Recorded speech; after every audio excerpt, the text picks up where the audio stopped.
एक दफा का जिक्र है कि अफ्रीका के एक अजीम सल्तनत में एक अक्लमंद और मुनसिफ बादशाह रहता था। उसकी 3 हुसीन बेटियां थीं, शहजादी अमानी, शहजादी ज़ोला और शहजादी लंदीवे।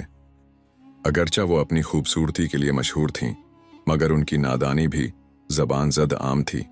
वो कभी अपने वालिद की दानिशमंदाना बातों पर ध्यान न देती थीं और न ही बुजुर्गों की नसीहतों को अहमियत देती थीं। वक्त गुजरने के साथ बादशाह बूढ़ा हो गया और उसे अपनी बेटियों के लिए अक्लमंद और काबिल शोहर तलाश करने की फिक्र हुई, ताकि उसके बाद सल्तनत इंसाफ और दानाई से चल सके। चनांचा उसने अपनी बेटियों के लिए एक आजमाइश रखी। बादशाह ने तीनों शहजादियों को बुलाकर कहा, मेरे प्यारे बच्चों, मैं देखना चाहता हूं कि तुम में से कौन सबसे ज्यादा अक्लमंद है और तख्त संभालने के लायक है। तुम्हें दूर दराज के इलाकों में जाना होगा और वहां से सबसे कीमती खजाना लेकर आना होगा। जो शहजादी सबसे बेशकीमत खजाना लाएगी वो मेरी जानशीन बनेगी। ये सुनकर तीनों शहजादियां खुशी खुशी अपनी मुहिम पर रवाना हो गईं। हर एक अपने आप को साबित करने के इरादे से। शहजादी अमानी और सुनहरी परंदा सबसे बड़ी बहन शहजादी अमानी लंबा सफर तय करके एक घने जंगल में जा पहुंची। वहां एक बूढ़ी औरत से मिली, जिसने उसे खबरदार किया, बेटी, इस दरख्त पर एक सुनहरी परंदा बैठा है जो निहायत चालाक है। वो तुम्हें धोखा दे सकता है, उससे होशियार रहना। मगर अमानी ने उस नसीहत को नजरअंदाज कर दिया।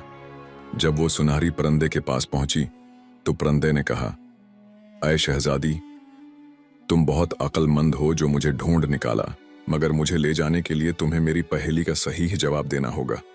सुनो, मेरे पास चाबियां हैं मगर मैं ताले नहीं खोलता। मेरे पास जगह है मगर कमरा नहीं। मैं क्या हूं?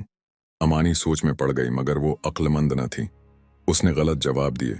शायद कोई खजाना, महल, सुनहरी दरवाजा। हर बार परंदा नफी में सर हिलाता रहा। आखिर में जब वो जवाब न दे सकी तो परंदा हंसकर उड़ गया और अमानी खाली हाथ वापस लौट आई।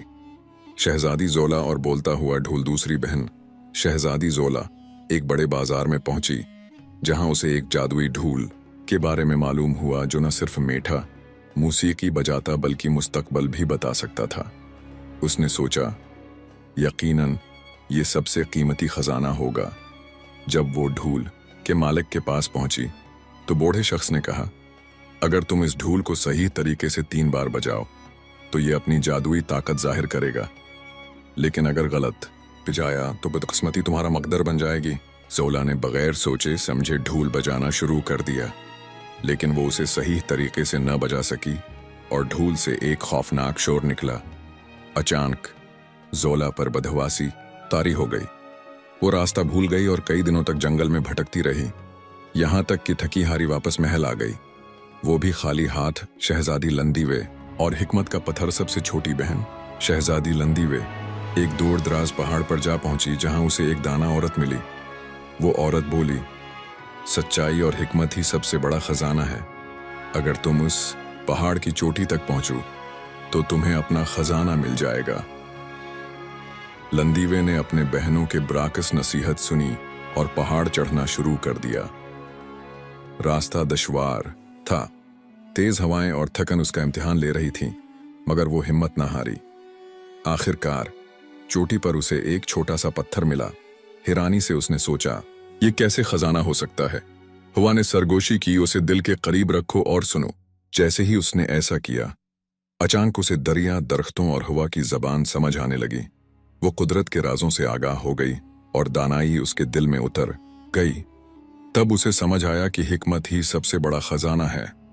बादशाह का फैसला। जब तीनों शहजादियां वापस आए तो बादशाह ने उनकी कहानियां सुने। अमानी ने कुछ ना पाया क्योंकि वो धोखा खा गई।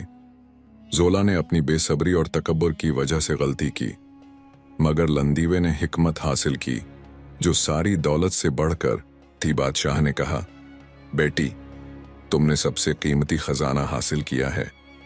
हसन मांद पड़ जाता है, दौलत चोरी हो सकती है और जादू खतरनाक साबित हो सकता है, मगर दानाई हमेशा बाकी रहती है और एक सल्तनत को तरक्की की राह पर ले जाती है। चनांचा लंदीवे को मलका मुकर्रर कर दिया गया। उसके जेर हुक्मरानी सल्तनत तरक्की करती रही। और वो लंदीवे दीदाना के नाम से मशहूर हुई। उसकी बहनों ने भी अपनी गलतियों से सबक सीखा और उसके बेहतरीन मुशीर बन गए, और यूं 3 नादान शहजादियां दानशमंद बन गईं, साबित करते हुए कि हकीकी हिकमत ही सबसे कीमती खजाना है।